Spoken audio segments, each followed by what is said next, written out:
Astagfirullahaladzim, ya Allah. Ya.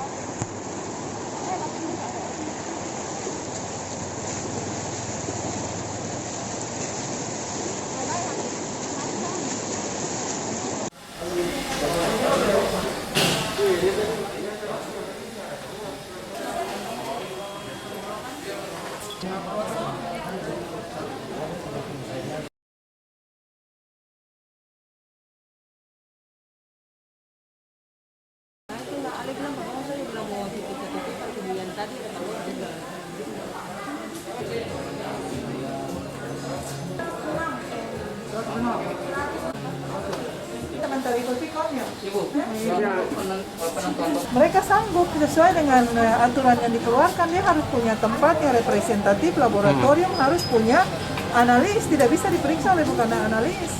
Sementara itu kan banyak rumah sakit. Apakah Rumah sakit rata-rata semua punya lab dan punya analis. sementara yang di sini yang kita dapat di sini dari edaran itu kan Itu hanya yang ada bisa beberapa. melakukan mandiri yang dibayar, sedangkan rumah-rumah sakit pemerintah kan tidak dibayar. Mereka melakukan rapid untuk rapid program. Ini kan ada berapa nih sebentar? Edaran Menkes yang harga itu gimana ya? Itu sementara dibahas di Ombudsman, ada sementara Vikon, Dr. Oh. Sana yang wakil beta. Oke.